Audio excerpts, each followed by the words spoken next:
talk, man. You know, me and my friend was having this conversation. I wanted to bring some light to it. Um, you know, he was sick, he ended up having strep throat or something. And the crazy part was like it was to the extent to where, just thinking outside of the norm. If something was to happen to me, what'd happen to my kids? What male figure would they have around, you know, that I trust and I know, and that got me thinking about my kids as well. I got young boys, so if something would have happened to me, I would want them to, kind of continue living life with a male role model that's around that pretty much have my same, hope this window ain't making too much noise in the background. But I would want him to have my same, kind of likeness on, discipline and, looking towards the boys' future. So when it come down to it, yeah, I mean, if anything would have happened to me, I would want one of my friends that can, pick up the mantle and don't be soft. Don't be too hard, but don't be soft. You know, teach them how to drive a car because they're to that age to where, they can start driving. And, what's the best thing is they got an older brother, so he will be around a lot. I mean, he's around a lot now, and he does so much for his brothers. And I always thank him for that. He take them to go get their haircut. Sometime when I be working, and takes them to the movies, take them skating. Man, they love their older brother. He always doing something for them, always getting stuff for them. You know, so as it comes down to it, you know, like what a better brother that to have the way he treats them. And so, saying the least, I know he would properly, kind of, lead him to a certain degree, but he don't have that fire like I have, you know, that kind of drive that, I expect more out of them, because I put that same energy on him. I expect him to do more. I expect him to, you know, um, be better in his field that he worked, go to school, finish, all those characteristics. And so with, my younger boys, I'm expecting someone to, like I said, pick up the mantle where, if I pass, they would say, well, they have that saying, what would Jesus do? It's like, what would she do? And people who've been around me for a long time know me, know how I move, know my actions. So they would tend to more or less look at my young boys and say, well, we're gonna go this route. You know, we knew your dad was in life insurance. We know you have life insurance because he's always talked about it. We're gonna see what we can do with your life insurance to make you get more money. Or the life insurance that he left you, let's see what we can do because he's always talking about getting apartments and he's always talking about this passive income. The amount of money he left you, it'll be good enough for passive income. So that's the thing. What's going on, Mahogany? And that be always the thing. We never have these conversations. I've had these conversations with my wife several times. You know, and she was like, "Well, I would have my older son move back in and this and that." And I'm like, "You don't have to let him move back in this house. I'll go get another house, rent this house out, and the amount of money you have, you can put down on some duplexes or apartments. You know, you put down on it because she generally would have to know the ratio, and so I would have that friend talk to her about that. Because people think when you go buy, buildings, buy these apartments, you have to come with $100,000 all up front, or I mean, let's say like 3 million or something like that all up front. No, just like buying a house. And the thing is, it goes off the income of those units. So if those incomes are, kind of roughly half, like you got 20 units, and out of the 20 units, 10 of them stay rented. I mean, That's your profit margin. So when it goes to that, that's pretty much that's what you're basing the price off of those units because they would tend to, try to upsell. But if you know what you're doing and know how to talk, or just basically grab somebody that know how, has done this before. That's always my key thing is going into something and finding out who knows a little bit more, and I go talk to them. One of the first houses I tried to purchase because it didn't go well. I was always talking to multiple real estate agents. I was talking to brokers, loan officers, so I can get an understanding on this. Because one of the big things I told my wife, I said, it's not a 7-year car or a 5-year car thing. This is 30 years, and even if we pay it off early, that's good. But you got 30 years on your head for this. That's a long time, and you're not doing things properly. You're overpaying. So that's one of the key things. But say the least, when it come down to it, you gotta be, on your P's and Q's. And that's where that friend will step in and help my wife make that decision and things. He's married too as well. So there's no sweat off my back about that. You know, then you tend to have people that you can and can't trust, and pretty much their interior motive and how they look at things. And I try not to have too many people that are flip flopping around me, because that tends to bring morale to you. So I was looking at the Daily Rapper crew, and they were talking about these women who have promiscuous friends around them, and it kind of makes you look a certain way, even though you're not doing it. That's like same with men. I've said this before. I have one friend I don't even talk to because he don't pay his child support, and I'm like, that's a bad representation of me as well, because you know it tends to put the onus like this your friend, you hang with him, and all this stuff. But when it comes down to it, you never really tell him about the stuff that goes on with you and with him and his baby mama. Like you just as bad for kicking it with him. And so that tends to, look bad, in certain cases. Man, this what's going on. So to a degree, like I say, looking at, family structure, you gotta have these conversations and talk. Like, if something was to happen to you, how are you gonna live your life? How are your kids gonna live? How is the, structure on the division of things? You know, um, I once talked to this guy. He was saying, when he knew a lady, her family member passed, and the first thing they did was the day he passed, everybody ramshacked this guy's house. Guy had a lot of money, cars, clothes, and they ramshacked jewelry, ramshacked this guy's house, took all this stuff, and then when the family was able to, get over there, it was pretty much nothing there, you know, and nothing of value at most. But it's to the degree where, you know, you get things set up. One of the other shows I watch, Cruise Season. Um, the guy Smooth on Cruise Season, he basically explained how he told his mom, "I'm good, but everything that I helped you build," because he said, his brothers and sisters are not that well off as him. No shot to him, but it's just that he kind of exceeded a little more better than them.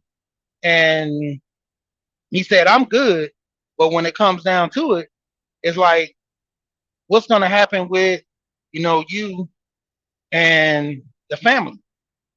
Because when you pass, they're going to be fighting over the house. They're going to want to get rid of the house. They're going to be fighting over your assets. They're going to be fighting over your money in your bank." He said he don't want none of that, because he's already set his foundation for himself. But the point of reference is he knows it's going to be an issue. So that's what he's structuring his mom to, make a will or do something to prevent them from, fighting over things and trying to take things that don't belong to them. Because once you read that will, that's court order. Anybody who took something and they know of that, you go to jail. That's theft by taking, you know. So it always a thing to, kind of proper structure things. And like I said, keep having those conversations because those what ifs now is going to eventually come true. And you want to be prepared. That's one of the biggest things that, I was prepared when certain family members passed. So it didn't catch me off guard. I knew what to do. Like, honestly, it was crazy because one of my uncles, he passed, and my grandmother she wanted to help me with the funeral arrangements because he put me as the beneficiary over his policy. And so I sit there and I said, well, I got this. So I went, researched the caskets, researched, funeral homes, researched plots and stuff, and kind of find out with him being a vet that he was able to get buried at a veterans cemetery and get a free tombstone to come with it and the plot. So by him being a veteran, it worked out to him to save a little more money, and that went towards more of the funeral, and it went towards like the repast of food and stuff. And I had a cousin that kept trying to push to help me with the funeral arrangements. Basically, in my opinion, I think she just wanted to know how much money he had, got on his policy. It wasn't nothing but 10,000. And the more she kept trying to get birds and trying to get flowers all over, I said my uncle wouldn't want all those flowers all over his casket. And the birds, I could give you that, but he didn't want that. I mean, that's the same thing with me. I told my wife, I explained to her, I said, when it comes down to it, save your money. Cremate me. You can put some pictures up at the church, have that, have the repast where people come down there and eat and everything else, and let it be. I'm gone. Ashes to ashes, dust to dust. Me putting myself in a situation to where I'm trying to make my family be in debt for everyone to come back and look at me, have that one last chance to look at me. It's better for them to look at pictures. Because like I always say, my great grandma, she always told me, she said, I want you to remember me for all the good. And if you can't remember me for all the good and the happiness that I bring to you and the joy, then pretty much you don't have to come to my funeral. And I didn't actually go, but then I thought about it and I wish I would have went, because my great grandma, she was special to me, but I knew what to do. I knew how to deal with certain things, her clothes, the photo album. She told me, give my stuff to charity. She said, make sure you just keep this book or give it to your grandma. Y'all can have pictures, have all these pictures of the family. She's like, you the next generation. You got to keep the legacy going. And so being around my great grandma, that was one of the things that she always talked about was the legacy and, family and friends. Fourth corner, what's going on? What's going on, conscious? But when it comes down to it, man, it's like a lot of people don't have these discussions until it's too late. And when it's too late, you don't know what to do. Most people, if they do have a policy, they don't know nothing about the policy, where it's at. It's one of my friends, his dad passed, and they didn't even, pretty much know what a policy was at. But the crazy part, the grandmother had the policy set up to where, well, his mom had the policy set up to where it was coming out of an account, and the account was still open. Nobody knew about this account.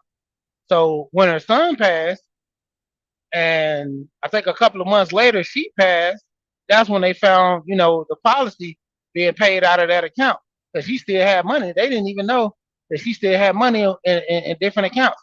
I guess some kids would try to get it too, but say the least that they were able to garner to get that policy, and but it was too late.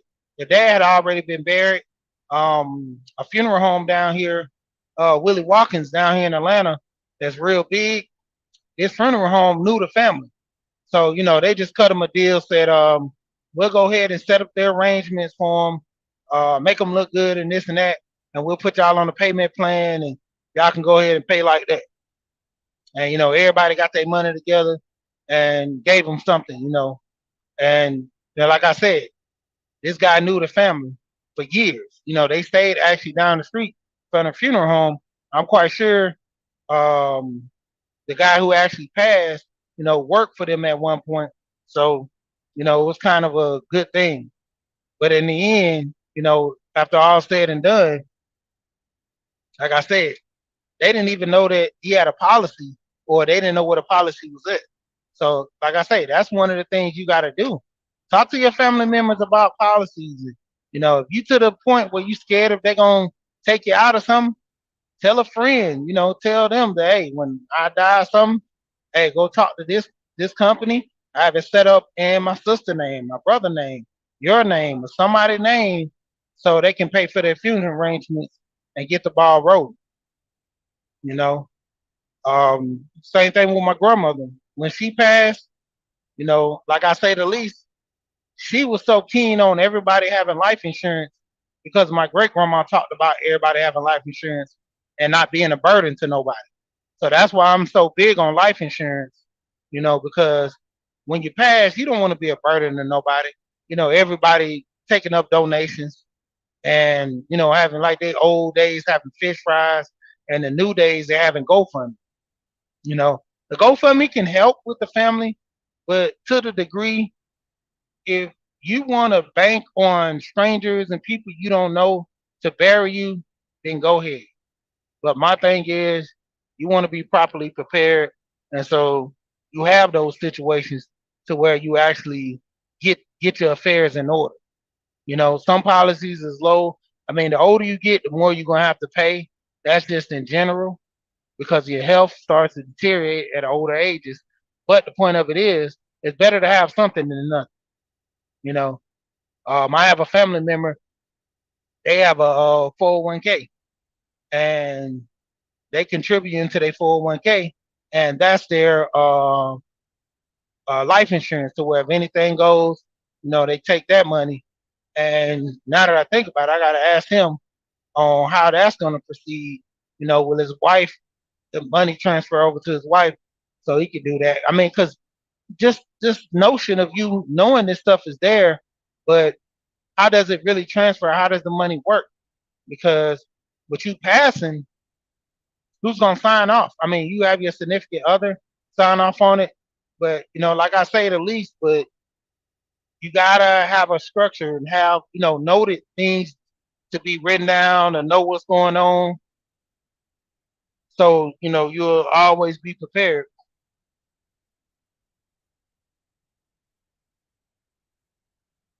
Yeah, because I mean, you never know. Starting getting policies. Get some. If you need advice, I got Alonzo Hall. I can shoot you. He's on YouTube. I actually his channel is Alonzo Hall, the All Star Advisor, and I actually got policies with him and everything because that was one of the key things that he's a broker, so he can kind of rationalize a policy a little better than most because if you're dealing with this one company, they're only going to give you like one or two options. But if you deal with him, he has a variety of companies and give you the best company that he's always worked with, or the company that gives him more breaks. And if you don't want to go with that company, there's several other companies you can look at and see your options. That's the best thing with a broker versus a person that's an agent that works for a company. So that's one of the key things that I try to tell people about dealing with brokers versus, the agents that work. And hey, my thing is I always look at universal life insurance because it steady increases. I got $100,000 policy. Now my 100,000 policy, within 4 years or so of me having it, is worth 115,000. I made 15,000 in about 4 years off that interest of them putting in the S&P 500. So I mean, if something happened to me, my wife is not just getting $100,000 policy. There's more added on, and that's just one of my policies I have. So saying the least, you got to be prepared. You know, I always put your best foot forward. I always have an understanding that if I have these policies, people need to know. My wife know about the policies, and I also have a folder with all my business. You know, from the policies to contracts that I have with people where we made business deals, because that stays the least. My wife don't even know about them. So let's say I do a business deal with a guy where I put 10,000 into a company and we do some investing and it turns a profit. With me passing, that guy could be like, man, I'm not giving that family no money because they don't know about it. Or if they do know about it, they got to come to me. But with me having all that written down and put in a folder to where they can say, okay, uh, Rasheed did a business deal with you, and this contract states that he gave you this much money, you signed, he signed, and you're supposed to, invest and turn a profit. Same thing like with my crypto. Crypto is tanking right now, but the thing is, I have my crypto password for my phone. I learned that from a guy that Alonzo had, where he was talking to him, and the guy was putting $50 a week in crypto, and say the least, when he passed, locked in his phone. You know, they have ledgers that you can actually download your crypto onto and name a beneficiary for that. You know, instead of keeping it on the web, you have it on a what's called a cold wallet, and it can be stored like that. But like I say, just knowing your options, knowing what's going on. Your family has to be prepared. So if anything happens to you, they know what's the next step, what's thing to take. And I already know, for some women, especially my wife, she's gonna be horrified. She's gonna be, not even really have herself together. So I would have to, know somebody will help her with all this stuff and work with her. Same thing with me. I mean, speaking about me, let's say if something ever happens to my wife, she has life insurance. I already know, um, to a degree, decision. I will have to make the decision on where she want to be buried. If she want to be buried in Jamaica, then hey, if the money's in the policy, then there you go. That could be a vacation as well. If she want to be buried in America, hey, she's buried in America.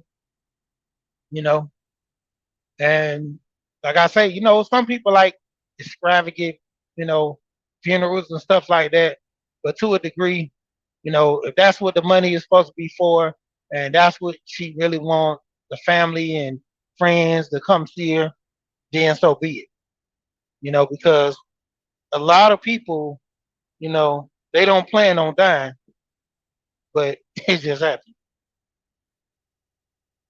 So to a degree, you got to be prepared for it. Like I say, a lot of people don't, put their best foot forward and having an understanding of, these situations. And when they happen, it happens. Nobody wants to have these discussions, but ultimately, you got to understand that, hey, this this is a strong possibility that you could die. And what you die in, these are the things that you need to look for and situations to where, you know, hey, I'm prepared. And that's the thing with most people. If you're not prepared, due to the passing, I'm gonna stop. I can see this.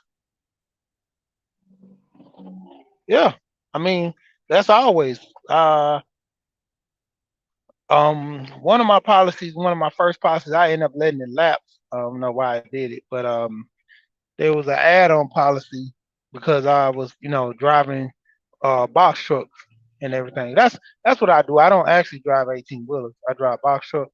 but at the same time, it's still dangerous enough as well. On that road, you have to watch out for other people, you know, and the bigger the vehicle, the more, reckless sometimes I think people are to, not just the driver, but the people around them.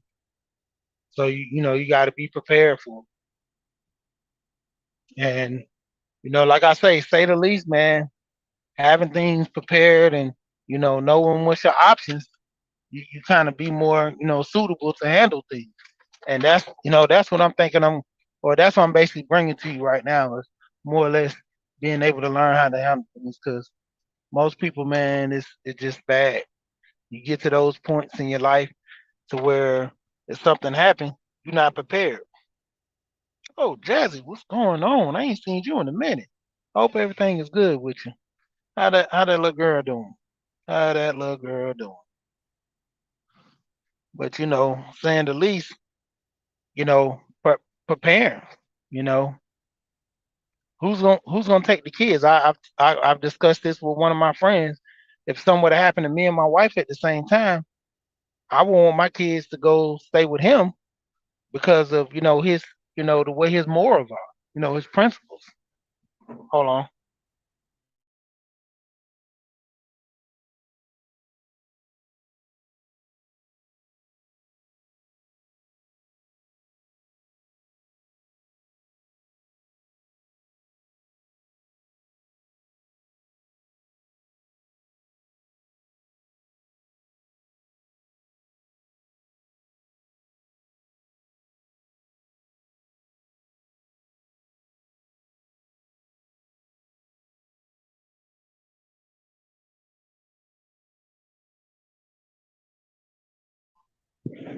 Yeah.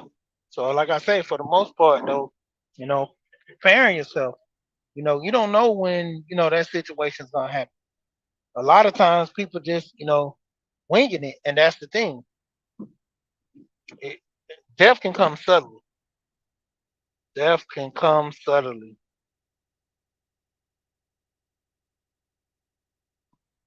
Oh, you must be in Cali because this six six here.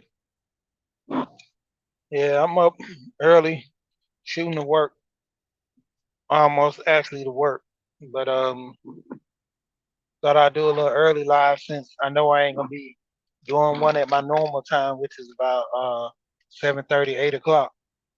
But like I say the least, when it comes down to it, nobody will be prepared for that time when it comes. So the least we can do is, kind of garner some type of plan to, know what's gonna happen for our families.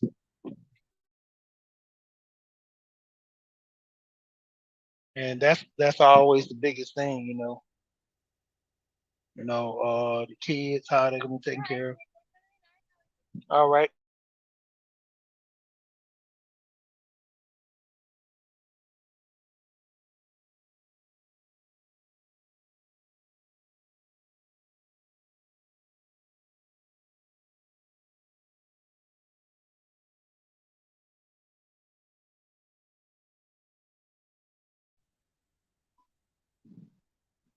Yeah, over 50, how you doing this morning?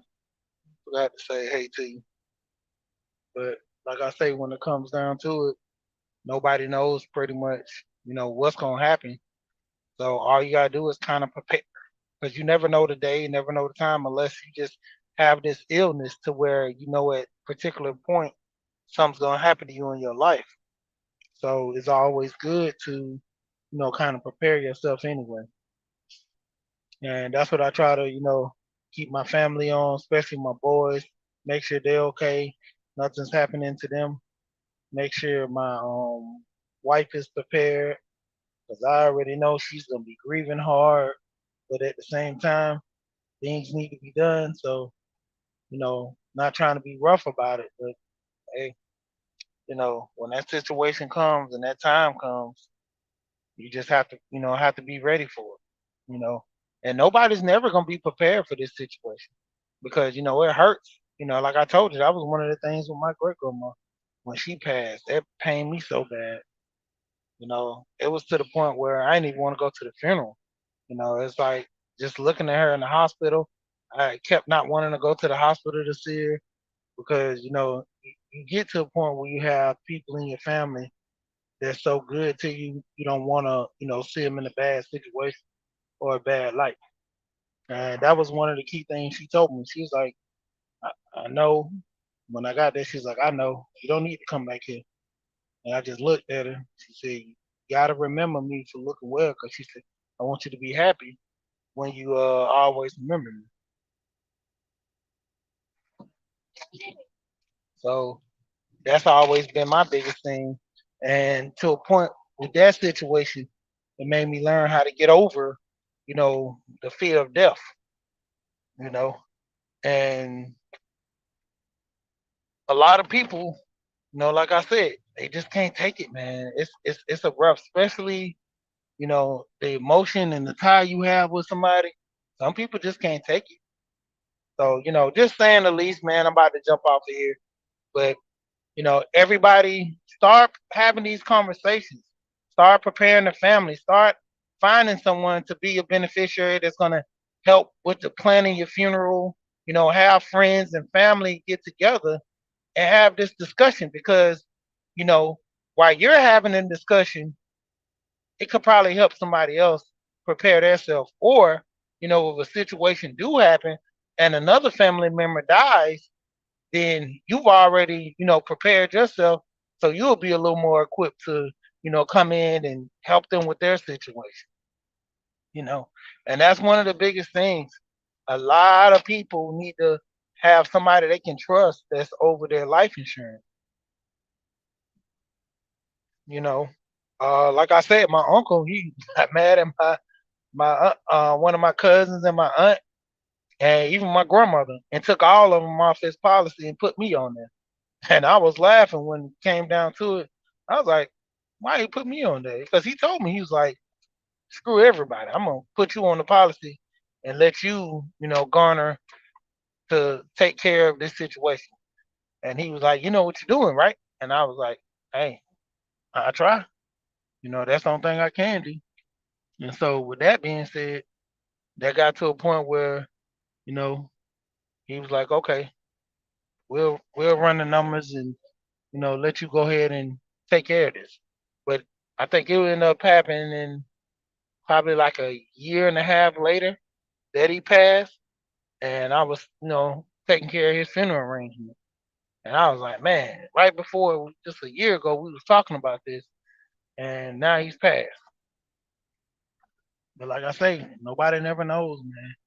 My grandma went in the hospital for a routine checkup, and some things started happening with her, and one thing led to another, and she was like, man, just checked up. Hey, sugar daddy, I be seeing your game, man. I got to get back over there to your channel, man.